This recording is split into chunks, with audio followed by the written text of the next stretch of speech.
বিসমিল্লাহির রহমানির রহিম। হে সমস্ত জগতবাসী, আজ আমি সালিম আলী চিশতি আপনাদের সামনে যে আলোচনাটি নিয়ে হাজির হলাম, এই আলোচনাটি অবশ্যই গুরুত্বপূর্ণ এবং পৃথিবীর যত মুসলমান এবং পৃথিবীতে যত অন্য ধর্মের মানুষ আছে সকলের সামনে আজকে এই আলোচনাটি করব। সেটি দেখেন, মানুষ কিন্তু একটা কথা ভাবে এবং বলে থাকে, রাসূলকে যদি একবার কেউ স্বপ্ন দেখে তার জন্য দোজখ হারাম। আজ রাসূলকে এক নজর স্বপ্নে দেখলে তার জন্য দোজখ হারাম। তো এখানে একটা বিষয় হলো কি জানেন, রাসূল কিন্তু চার জায়গায়, আউয়াল, আখির, জাহের, বাতিন, এই চারো জায়গায় রাসূল আছেন। আচ্ছা, এখন সেই 1400-1450 বছর আগে যিনি রাসূল তিনি এসে গেছেন। এখন আখের মানে মৃত্যুর পরে রাসূল থাকবেই, এবং দেখা যায় আউয়াল, আখের, জাহির,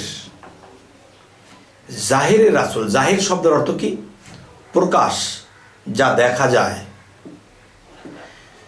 তো দেখা যদি যায় তাহলে একটা কথা, যে রাসূলের রূপ কখনো শয়তান ধরতে পারবে না, এটা সঠিক। রাসূলের রূপ কখনো শয়তান ধরতে পারবে না, কিন্তু সেই 1400 বছর আগে রাসূল ছিল, তাকে কি আমরা কখনো দেখেছি? আমরা কখনো দেখিনি। এখন রাসূলের সুরত শয়তান ধরতে পারবে না, ঠিক আছে।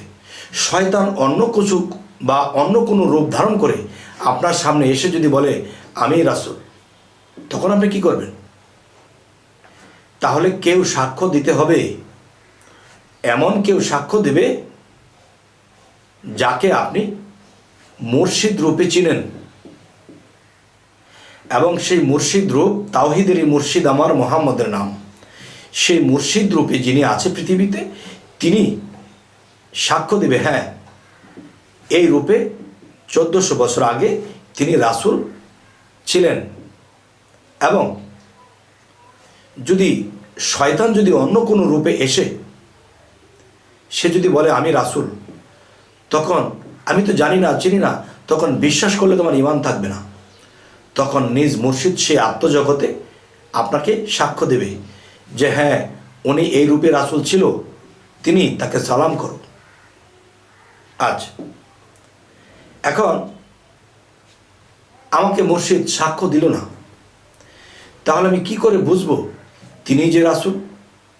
এখন শয়তান অন্য কোনো রূপে একটা ভ্যাস ধরে এসে সে বলবে রাসূল, তখন মুর্শিদ এখানে বলবে তিনি রাসূল না, তিনি শয়তান এসে সে যে কোনো একটা রূপ ধরে তোমাকে এটা বলছে।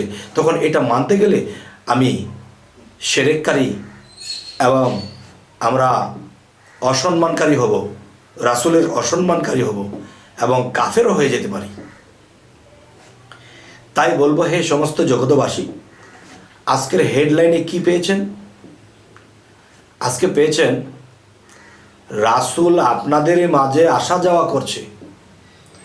রাসূলকে আপনি দেখছেন, আপনার সামনে আসছে যাচ্ছে, কিন্তু আপনি চিনে নিতে পারছেন না। তাহলে সেটা কি স্বপ্নে না বাস্তবে? দেখেন, মুহাম্মদ সাল্লাল্লাহু আলাইহি সাল্লাম জন্ম নিয়েছিল, তিনি বডি ইন্তেকাল হয়ে গেছে, কিন্তু রাসূল যিনি, তিনি কিন্তু মরেননি। আউয়াল, আখের, জাহের, বাতিন চারো জায়গায় রাসূল আছেন, থাকবেন। তাহলে তিনি কিন্তু মরেননি, তিনি রুহানি রূপে থেকেই যাবে, আছে।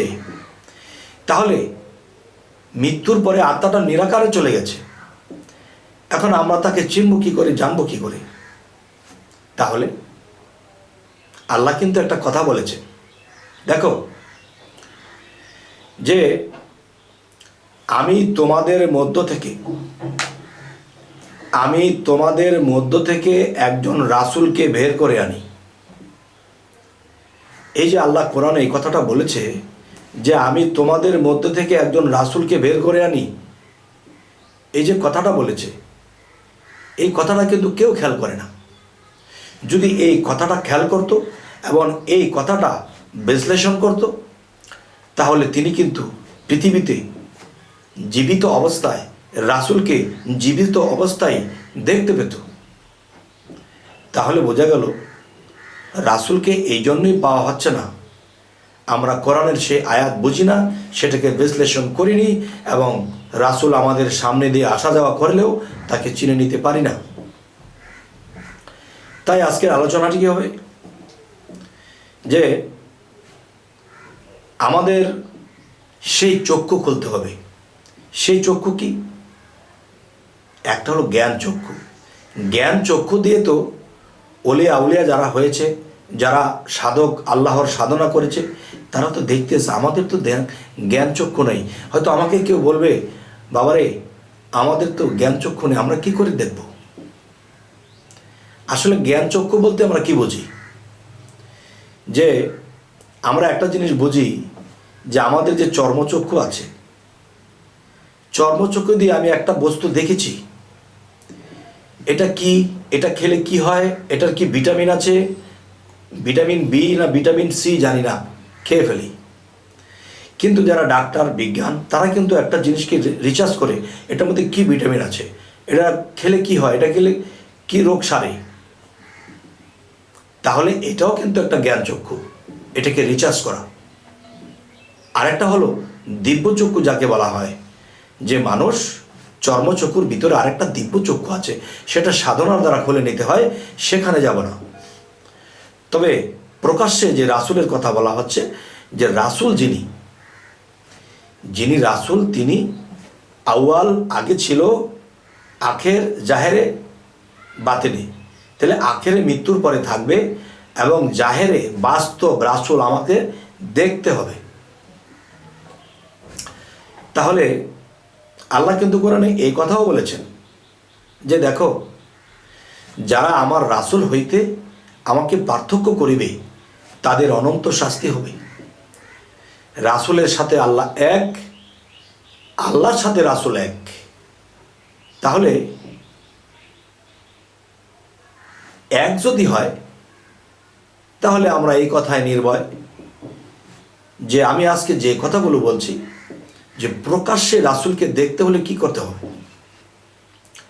দেখেন, আমি একটা উদ্ধৃতি এক সময় দিয়েছিলাম, যেমন একজন ব্যক্তি, আউলিয়া, দার্শনিক, যেই হোক, তিনি এক সময় বলেছিলেন যে দেখো, সুবহানা মা আযমা শানি, সুবহানা মা আযমা শানি, তার মানে আমার শান অতি পবিত্র। না, একজন মানুষ এ কথা বলে কি করে মানা যায়? সমস্ত মুসল্লিরা বলতেছে আপনার কথা বন্ধ করুন। কেন? আপনি বলেছেন সুবহানা মা আযমা শানি, যে আমার শান অতি পবিত্র। দেখেন, আপনার শান কেন অতি পবিত্র হবে? আল্লাহ বলতে পারে যে আমার শান অতি পবিত্র, আপনি তো একজন মানুষ। তখন তিনি বলতেছেন, এই কথা কি আমি বলেছি? হ্যাঁ, আপনি বলেছেন। তখন তিনি বলতেছে, দেখেন, যেই কথা আল্লাহ বলেছে সেই কথা যদি আমি বলি, তাহলে তো শিরকি হবে, বেদাতি হবে। তাহলে কি করতে হবে? যে আমি আবারও আপনাদের সাথে ওয়াজ বা আলোচনা করতে থাকব, এর মধ্যে যদি এরকম কথা আমি বলি, তাহলে আমাকে যেন শিরচ্ছেদ করা হয়, তরবারি দ্বারা আমাকে দ্বিখণ্ডিত করা হয় যেন। তখন তিনি আবার আলোচনার মাধ্যমে আলোচনা করতে করতে তখন তিনি বলতে লাগলেন, সুবহানা মা আযমা শানি, আমার শান অতি পবিত্র। এরকম যখন বলতে শুরু করেছে, তখন তরবারি দিয়ে একজন ওই পারে আর একজন এই পারে দাঁড়িয়ে তাকে যখন শিরচ্ছেদ করেছিল, তার ভিতরতে গিয়ে সেই ব্যক্তিটা শিরচ্ছেদ হয়ে গেল। আবার তিনি যখন তরবারি মারল, তার ভিতর দিয়ে গিয়ে তিনি আঘাতপ্রাপ্ত হলেন, দুজনেই আহত হয়ে পড়ে আছে। তার যখন ওয়াজ শেষ হলো, তখন তিনি বলছে, কি ব্যাপার, তারা রক্তাক্ত অবস্থায় পড়ে আছে কেন? কে? আপনি তো বলেছিলেন যে আপনি যদি সুবহানা মা আযমা শানি বলেন, তাহলে আপনাকে যেন শিরচ্ছেদ করা হয়। তখন আপনার ভিতর দিয়ে গিয়ে সে অস্ত্র সে আঘাত পেয়েছে, আর তার অস্ত্র সে আঘাত পেয়েছে। তখন বলল, বাবা তাহলে সুবহান মা আযমাশ শানি এই কথাটা আমি বলিনি। আমি যদি বলতাম তাহলে আমি শিরচ্ছেদ হয়ে যেতাম। যেহেতু আমি বলিনি, তাহলে আমার ভিতর দিয়ে গিয়ে সে আঘাতপ্রাপ্ত হয়েছে, আর তার আঘাত সে আঘাতপ্রাপ্ত হয়েছে। তাহলে আমি বলিনি, কে বলেছে? আমার মুখে আল্লাহ বলেছে। আমি কিন্তু আল্লাহ নই। আল্লাহ থাকে কোথায়? আল্লাহ থাকে মুমিনের কালবে, ওলিয়া আউলিয়ার কালবে। সেই ওলিয়া আউলিয়ার কালবে বসে তখন সেই ব্যক্তির মুখ দিয়ে কথা বলে, আর সেই কথাগুলো আল্লাহর কথা। যাই হোক, এই আলোচনা করতে গেলে অনেক লম্বা হবে, তবে আমি শেষ ফিনিশিংটা দিচ্ছি। যেহেতু হেডলাইনে বলা হয়েছে যে রাসূল আপনার সামনে দিয়ে আসছে যাচ্ছে, কিন্তু আপনি চিনছেন না, অথচ রাসূল বলে বলে দুরূদ পাঠ করেন, রাসূলের কথা বলে বলে কাঁদেন, কিন্তু সেই রাসূল আপনার সামনে দিয়ে আসা যাওয়া করছে, তাকে আপনি মারছেন, অপবাদ দিচ্ছেন। কিন্তু যদি জানতেন তিনি রাসূল, তাহলে তাকে আপনি সেবা করতেন, সম্মান করতেন। তাহলে এটা করেননি কেন? আপনি জানেন না। তাহলে দেখেন আল্লাহ কি বলেছে, যে হে রাসূল আপনার হাতই আমার হাত। রাসূল কি বলেছে? বেলায়েতের যুগে একজন কামেল পীর, কামেল মুর্শিদ, কামেল ওলিয়া, ওলিয়াদের হাত আমি রাসূলের হাত, আর সেই রাসূলের হাতই আল্লাহর হাত।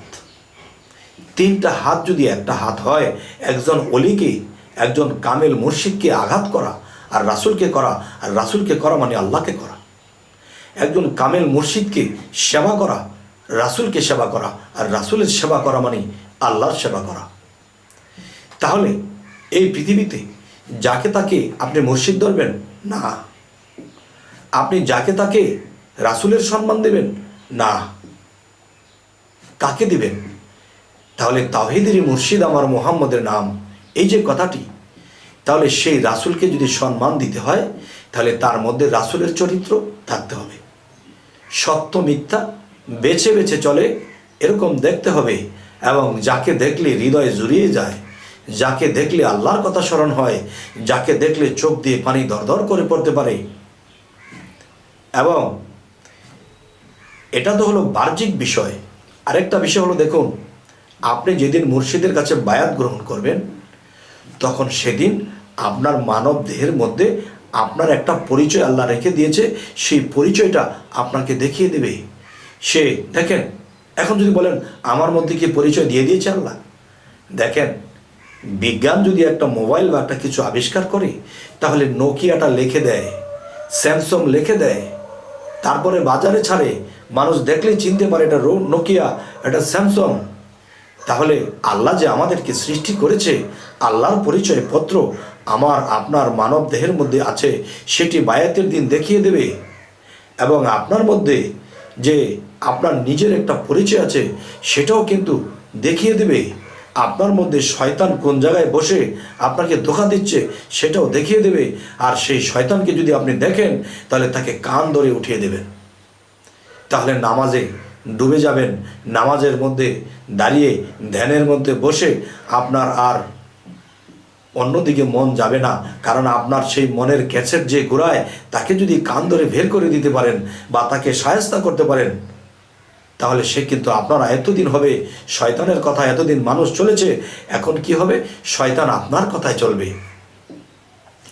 যেমন হযরত মুহাম্মদ সাল্লাল্লাহু আলাইহি সাল্লামকে বলা হয়েছিল, হুজুর আমরা যে মানুষ, হুজুর আপনিও তো মানুষ, আমাদের মধ্যে শয়তান আছে, হুজুর আপনার মধ্যে কি শয়তান নেই? তখন বলতেছে, হ্যাঁ আমার মধ্যেও শয়তান আছে, কিন্তু আমার শয়তান আত্মসমর্পণ করেছে, মুসলমান হয়ে গেছে। তোমরাও এই সাধনাগুলো নাও এবং নিজকে চিনে নাও। তখন তোমরা যখন এই সাধনা করবে, তখন তোমার শয়তানও আত্মসমর্পণ করবে, মুসলমান হয়ে যাবে। সেই শয়তান তোমার কথায় চলবে, তুমি কিছু বললে সে মানবে, চলবে, কিন্তু তার কথায় তোমাকে আর চলতে হবে না। তাই বলা হয়েছে যে একজন কামেল মুর্শিদের কাছে গিয়ে এই পরিচয়পত্রগুলো জেনে নেবেন, এবং সেই চরিত্রগুলো থাকতে হবে। তাহলে আপনি সেখানে বায়াত গ্রহণ করবেন। বায়াত গ্রহণ করবেন কার হাতে? সেই কামেল মুর্শিদ হলো উসিলা, আর হচ্ছেন কার হাতে? আল্লাহর হাতে। আর এই কথা আল্লাহ কোথায় বলেছে? সূরা ফাতহ 10 নম্বর আয়াত, হে রাসূল, আপনি আপনার হাতের উপরে যারা হাত দিয়েছে তাদেরকে বলে দিন তাদের হাতের উপরে আমি আল্লাহর হাত আছে। মনে রাখবেন, সূরা ফাতহ 10 নম্বর আয়াতে আল্লাহ এই কথাটি বলেছে।